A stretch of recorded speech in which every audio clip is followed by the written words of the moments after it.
que os tradutores da Septuaginta removeram o nome de Deus e o substituíram por Kyrios, e que os escritores do Novo Testamento seguiram este padrão. Mas em 1944, essa crença foi provada errada, após serem publicados papiros da Septuaginta sob o nome Fuad 266. Nesse fragmento da Septuaginta, nós encontramos o nome de Deus, Yod-He, Vav-He, em caracteres aramaicos.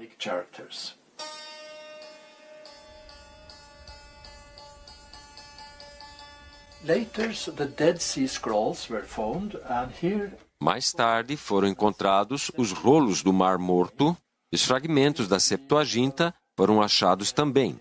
E aqui nós temos o nome, em caracteres hebraicos antigos, em meio ao texto grego. Dessa forma, o erudito Rolf Aruli conclui o seguinte: Então é um fato que todos os fragmentos da Septuaginta, até o ano 50 da nossa Era Comum, contêm o nome de Deus, seja em escrita aramaica, escrita hebraica antiga, ou conforme a transcrição grega, Yao. Assim, o argumento de que os escritores do Novo Testamento usavam Kyrios, porque os tradutores da Septuaginta faziam assim, está errado. God's name either in Aramaic script, in Old Hebrew script, or as the Greek phonetic transcription Yao. Phonetic transcription Yao. Proverbs chapter 30, verse 4. Who has ascended into heaven or descended? Who has gathered the wind in his fists? Who has bound the waters in a garment? Who has established all the ends of the earth? What is his name? And what is his son's name, if you know? Egypt, 200 years before Christ. 72 Hebrew translators are gathered together in Alexandria to translate the books of the biblical Old Testament from the Hebrew language into Greek. This is a fragment from the Dead Sea Scrolls labeled 4Q120, dated 1st century before Christ, and it represents Leviticus chapter 4, verse 26-28, and we can see the inscription here, Yao, Yao. This very first translation from the Hebrew text to the Greek language is known as the Septuagint, or LXX. In order to help the reader pronounce God's name correctly, they transliterated the Most High's name with the Greek characters iota, alpha, omega, written in Greek, pronounced Yao.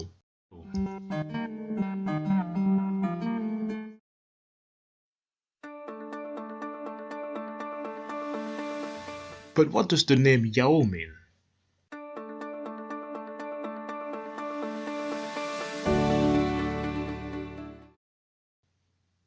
According to Strong's Hebrew 3050, it defines Yah in Psalms 68 verse 4 as Yao phonetically, a short form which means the self-existent or eternal one. Let's look into the work of 1st century Greek historian Diodorus of Sicily. He proves the phonetics further. He writes, "And among the Jews, Moses referred his laws to the God who is invoked as Yao, Yao." And there's a footnote here, so if we go down this page, we now see that this pronunciation seems to reflect a Hebrew form, Yahu. So whenever you hear of names such as Netanyahu, it really is to be pronounced Yao.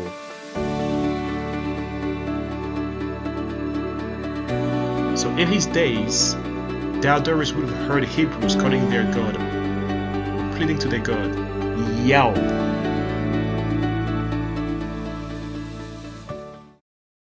אני מחזיק ביד קמע מהתקופה הביזנטית שנתגלה בחורבת ארבל לפני 40 שנה פחות או יותר על ידי תושבת מושב ארבל, טובה חביב, זיכרונה לברכה.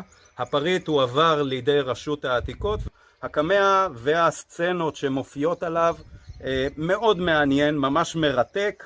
אפשר לראות בצד הפנים של הקמע דמות של רוכב על גבי סוס,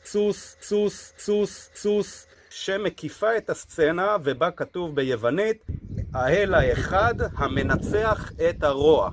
מתחת יש לנו את האותיות איוטה, אלפא, אומגה וטאו, אותיות היווניות, ואז בעצם הדבר מספר לנו שגם יהודים ענדו קמעות מהטיפוס הזה, טיפוס מיוחד, כשהמטרה הייתה להגן מפני רוחות רעות, שדים ועין הרע. O amuleto foi provavelmente produzido na região para proteger contra demônios, e a maldição mágica conhecida como mal-olhado, uma velha crença mantida em todo o mundo antigo pelo menos desde o século VI a.C. de acordo com esta crença.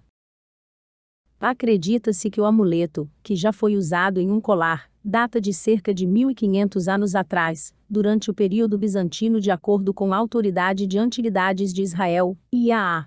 Naquela época, a região era governada pelo Império Romano do Oriente, que também era conhecido como Império Bizantino em homenagem a Bizâncio, o antigo nome da cidade em que se baseava. Até então Bizâncio havia sido renomeado Constantinopla, e agora é Istambul. Embora o amuleto esteja inscrito com letras gregas, elas formam o nome judaico de Deus.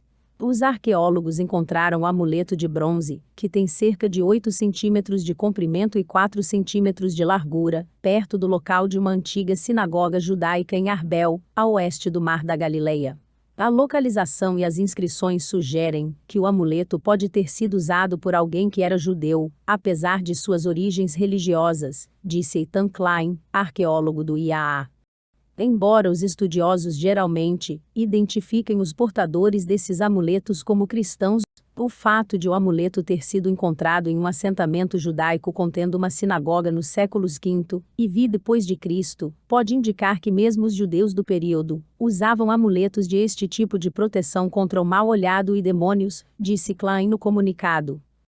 Esse tipo de amuleto era relativamente comum na época na região da Galileia e no que hoje é o Líbano. Às vezes, são conhecidos como uma forma do selo de Salomão, em homenagem ao lendário rei israelita.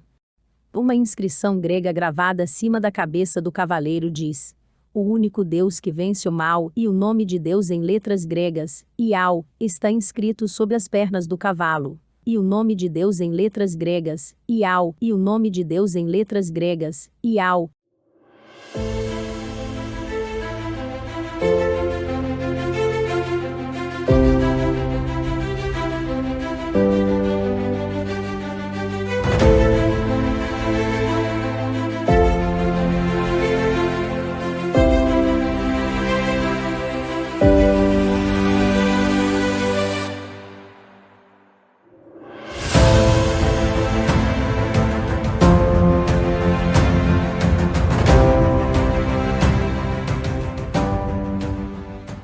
Aqui você vê um trecho de um dos manuscritos do Mar Morto contendo um salmo.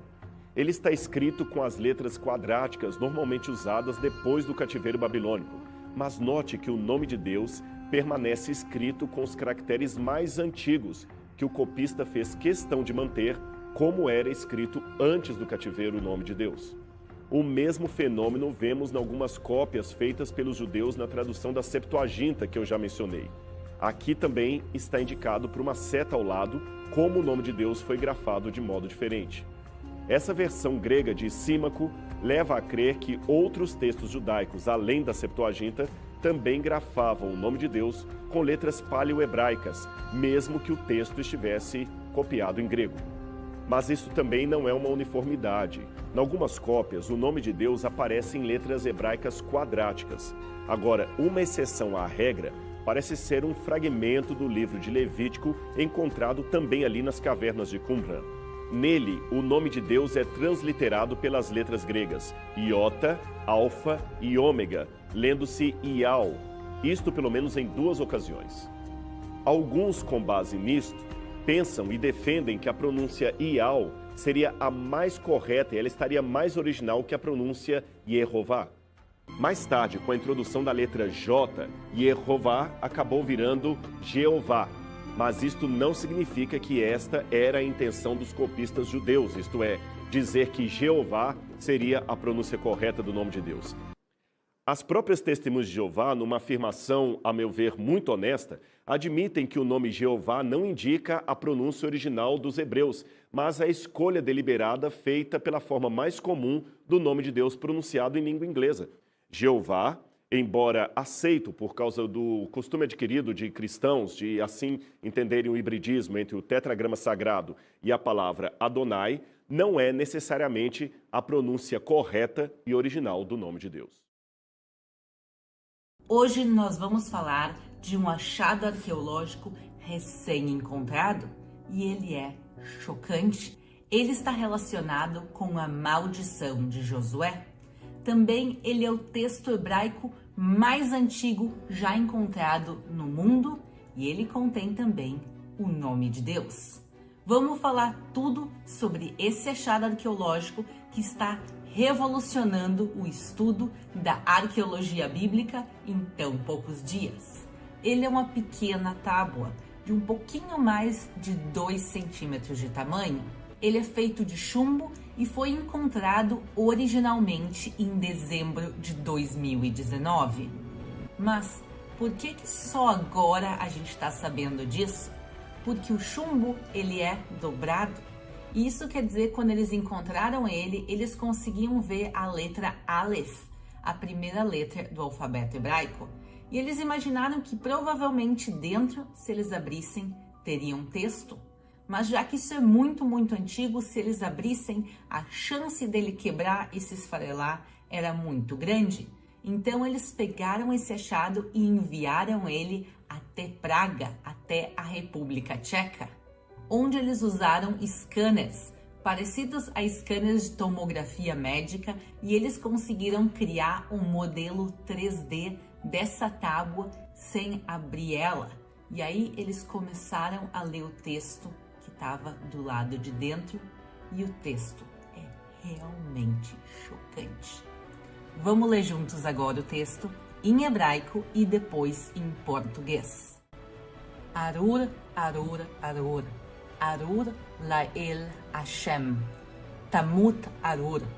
Arur mot tamut.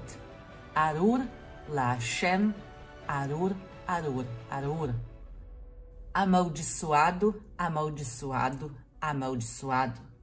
Amaldiçoado pelo Deus Yud Rei Vav. Você morrerá amaldiçoado. Amaldiçoado, você certamente vai morrer. Amaldiçoado por Yud Rei Vav. Amaldiçoado, amaldiçoado, amaldiçoado. O tetragrama são 4 letras. O Yud Rei Vav Rei. Agora, nesse texto que a gente encontrou, que é quase 400 anos anterior à Estela de Mecha, a versão mais antiga que a gente já encontrou, o nome de Deus, ele não aparece como tetragrama, pessoal. Aparecem só 3 letras dele. O Yud, o Rei e o Vav. O último rei não está escrito nessa pequena tábua. E é realmente uma das coisas que chama a atenção nesse texto, é o nome parcial de Deus, e ele aparece 2 vezes, quer dizer, não foi um erro, não foi que apagou. Quem escreveu, escreveu propositalmente somente as 3 letras. Mas essas 3 letras, elas sim aparecem no judaísmo e a gente sim pronuncia elas. Por exemplo, no nome Matitiyahu. O final da palavra Matitiyahu é exatamente as mesmas letras que aparecem nessa pequena tábua. Então, provavelmente a leitura podia ser feita dessa maneira.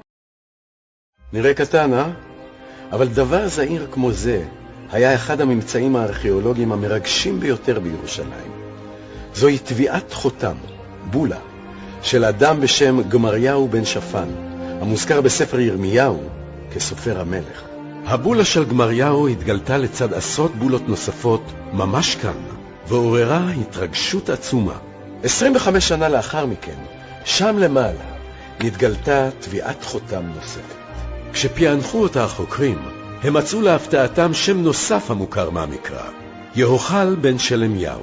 הממצא המיוחד הזה מחזק את ההשערה שלפיה אזור הארמון היה סמוך לכאן, אולי בראש קיר התמך הזה. סופרי המלך, ואולי גם המלכים עצמם, עשויים היו לעבור ממש כאן. על הקיר הזה אולי נשען המלך חזקיהו, ועל הרצפה הזאת אולי צעד הנביא ירמיהו. ואולי את האבן הקטנה הזאת ידע דוד המלך בקלע. כי בעיר דוד, אפילו לקטנה שבאבנים, יש סיפור.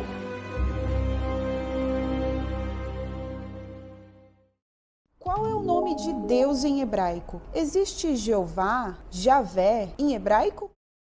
Eu faço esse vídeo com muito respeito e com muito temor ao tema, porque, afinal de contas, quem somos nós para falar qual é o nome de Deus? Mas o objetivo do vídeo é trazer para você um pouco de conhecimento do hebraico para tirar suas dúvidas que você possa ter com respeito a esse tema. Eu quero começar falando desse tema com uma experiência que eu tive na escola em Israel. Se você não sabe, em Israel, a Tanar, ou seja, o Antigo Testamento da Bíblia, é uma matéria de escola, ou seja, tem professor, tem aulas, tem prova. Então, em uma dessas aulas de Tanar, o meu professor, ele pediu para os alunos lerem um versículo da Tanar, do Antigo Testamento. Então, eu me deparei com 4 letrinhas que estavam ali no meio daquela frase. Yud, Rei, Vav, Rei. São 4 letras que as pessoas dizem o tetagrama sagrado, 4 letras sagradas que se referem ao nome de Deus em hebraico.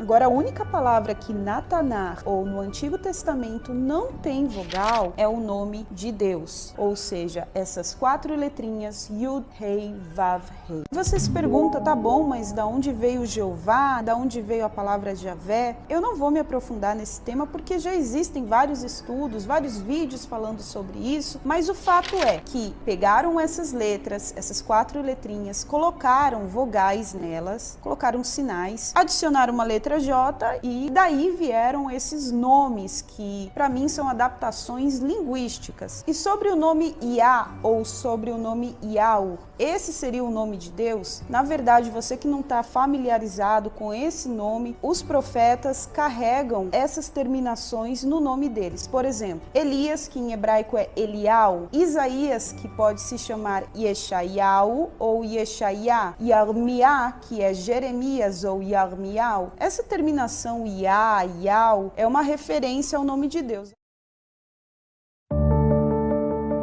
Yau represent the Yod, Hey, and Vav in Yod, Hey, Vod, Hey, the Hebrew divine name of God.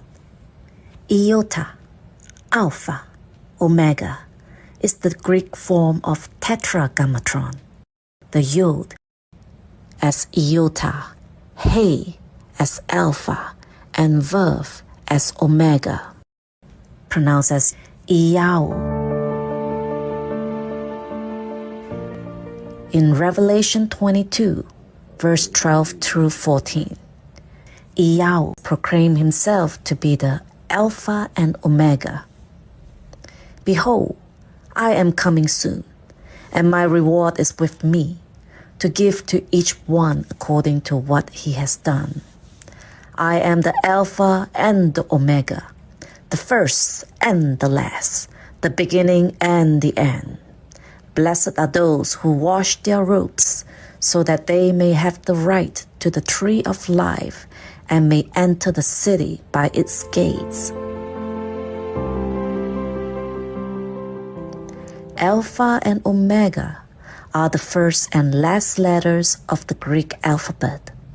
Among the Jewish rabbis, it was common to use the first and the last letters of the Hebrew alphabet to denote the whole of everything, from beginning to end. Iyau, as God is not bound by space-time, there is no beginning or end. we invoke Yahweh.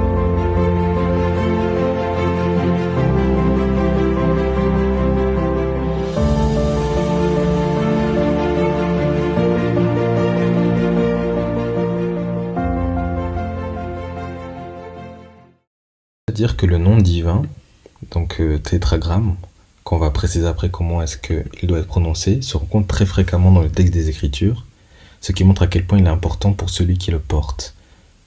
Comment vous sentiriez-vous si des personnes qui professent vous aimer de tout leur cœur ne connaissent même pas votre véritable nom? Vous vous sentiriez peut-être blessé, n'est-ce pas? Les parents connaissent le nom de leurs enfants, les enfants connaissent le nom de leurs parents, un mari connaît le nom de son épouse et vice-versa. Mais malheureusement, les croyants ne connaissent pas le nom de leur sauveur. Par exemple, si je rencontre quelqu'un et que je pense que cette personne s'appelle Alex, mais qu'en réalité il s'appelle Maxime. Si au début je l'appelle Alex, en pensant que c'est son véritable nom, il me répondra par politesse et parce qu'il sait bien que je fais référence à lui, car je suis dans l'ignorance de son véritable nom. Mais lorsqu'on apprendra à se connaître et que l'on passera du temps ensemble, il me dira « Tu sais, mon véritable nom n'est pas Alex, mais c'est Maxime. » Je pense que vous avez compris l'exemple. Le yod et le he sont la contraction du nom du Père. Donc le nom du Père, c'est le tétragramme yod, he, vav, he, YHWH. Et le yod he, c'est la contraction de son nom, les deux premières lettres. Le yod he se retrouve dans un grand nombre de noms et mots bibliques. Il est reconnu que ces deux lettres rassemblées se prononcent Yah. On retrouve également dans plusieurs noms bibliques les trois lettres suivantes. Yod, he et vav. Donc les trois premières lettres du nom du Père et les trois premières lettres du nom du Messie. Ces trois lettres ensemble se prononcent Yahou. Le vav devient un U et se prononce donc ou, Yahou. Et lorsqu'on le contracte, on obtient Yod et He qui donne Ya. Yud, He, Vav, He, ou qu'on prononce Yahou. Voici le nom du Père. Agora, eu vou aproveitar esse momento para falar do nome de Deus. Eu acho que é uma das perguntas que eu mais recebo aqui no canal. O nome de Deus. Que é o tetragrama, que é o tetragrama, que é o tetragrama. O nome Mateus vem do hebraico e ele se pronuncia Matitial. E ele se pronuncia Matitial. Matitial é a junção de Matanat, que é presente, com parte do tetragrama. Matitial é a junção de Matanat, que é presente, com parte do tetragrama. Com parte do tetragrama, que é o nome que eu comentei. E por isso, juntando, fica Matitial, que é presente de Deus. That this is the seal impression of Isaiah the prophet. Consider, first, it is indisputable that this seal is inscribed with the Hebrew name for Isaiah. While this name was undoubtedly common in ancient Judah, it is rare for an individual to have his own private seal. Only important officials or royalty bore their own private seal, so whoever this Isaiah was, he was important. Second, the position of the text in relation to the outer edge of the bulla suggests that there is space in which added lettering would almost certainly have existed. Third, consider too that there are only three potential options for the identity of the missing letter in Navi. The most logical and the most natural explanation is that it was an aleph. With an aleph, the word Navi means prophet. Among all the bullae from the excavation, this bulla was impressed by the seal of Yeshayahu Hanavi, Isaiah the prophet.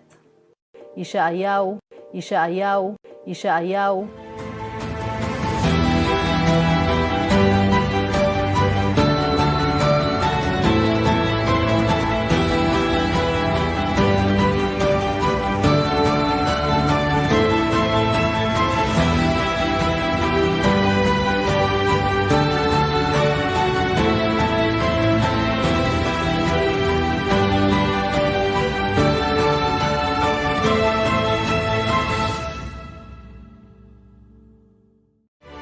Shalom, this is Nehemiah Gordon, and I'm here today in Jerusalem with Professor Emeritus at Hebrew University of Jerusalem, Bezalel Porton.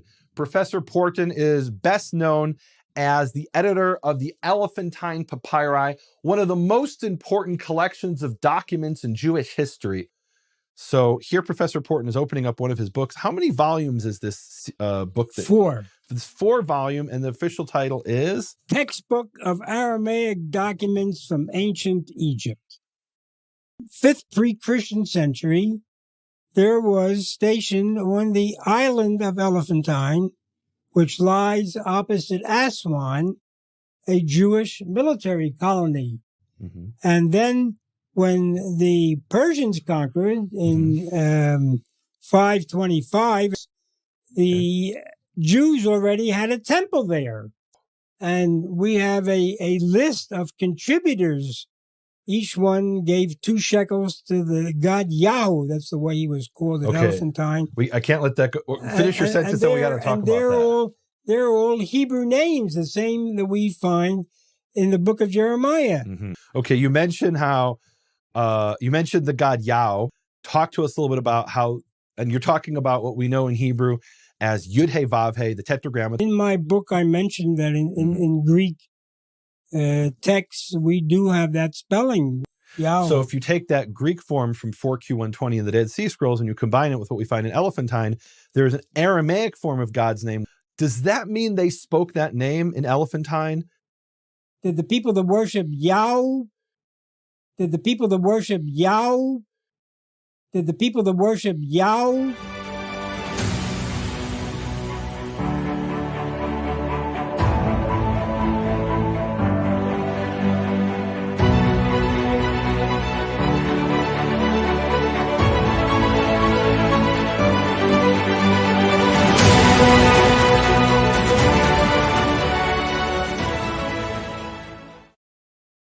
אני נמצא בחפירות חניון גבעתי שבעיר דוד, בגן לאומי סובב חומות ירושלים. מתנהלות כאן חפירות ארכיאולוגיות בניהול אוניברסיטת תל אביב ורשות העתיקות, ואני מחזיק ביד חותם שכתוב עליו בכתב עברי קדום שם של אדם, עקר בן מתניהו, עקר בן מתניהו, מתניהו, מתניהו, מתניהו. הוא התגלה כאן, בתוך החדר הזה, בתוך החורבן, נמצא מאוד מרגש ומאוד יחידאי, בטח כשהוא מגיע בהקשר. זה לא מקרה שהחותם נמצא במבנה שנמצא כאן, אנחנו בעצם בשיפולים המערביים של שלוחת עיר דוד, החל מאמצע תקופת הברזל, איפשהו במאה השמינית לפני הספירה. המרחב הזה הופך למרחב המרכזי של העיר. In archaeological excavations we conducted in the Ophel area, we found a most unique item, that is the private seal impression of King Hezekiah. This is the first time that such an item is found ever in archaeological excavations. This is so tiny, it's just 1 centimeter, and it was found during the wet sifting. It's a system that makes it possible for such an item to be revealed, otherwise it's so easily get lost. And we can see very easily the name of King Hezekiah, the symbol that he chose to put on his seal impression, means the sun disk with wings and symbol of life on both sides of the wings. And of course, this is a seal, private seal of the king, that most likely held by the king and by nobody else. And we found it. We found it in a royal quarter. That means that we get as close as possible, tangible as ever, to King Hezekiah himself. So when the material come back from sifting, we make a list of all the names that we have in the bulea, and one of the bulea was this one. We read in the initial reading, לחזקיהו מלכיהו, לחזקיהו מלכיהו, לחזקיהו מלכיהו, לחזקיהו מלכיהו.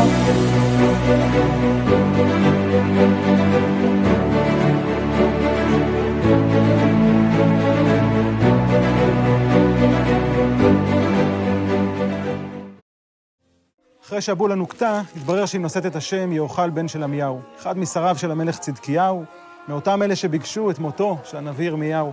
להחזיק את הבולה הקטנה, הסנטימטר הזה ביד, לפני 2600 שנה, לפתוח את התנ"ך בירמיהו ל"ז, ירמיהו ל"ח, לראות יוכל בן של עמיהו, בן שובי, יוכל בן של עמיהו, זה אותו אדם. אחד המקרים הבודדים שאפשר באמת להחזיק את התנ"ך פתוח, להחזיק ממצא ביד השנייה ולראות שזה אותו אדם. זה פשוט חוויה מדהימה, מרגשת. תגלית של פעם בחיים. של עמיהו, של עמיהו, של עמיהו.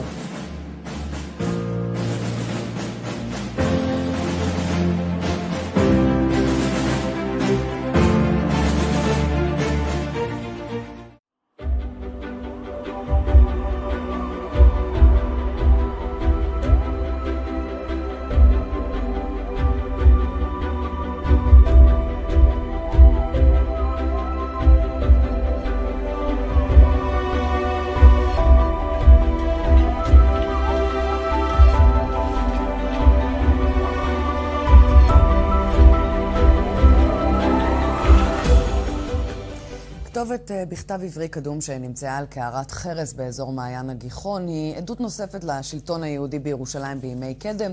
הכתובת שנתגלתה במהלך חפירות של רשות העתיקות משויכת ככל הנראה לזמן שבין מלכות חזקיהו לחורבן ירושלים בימי המלך צדקיהו. עדיין לא ברור מה משמעות הכתובת.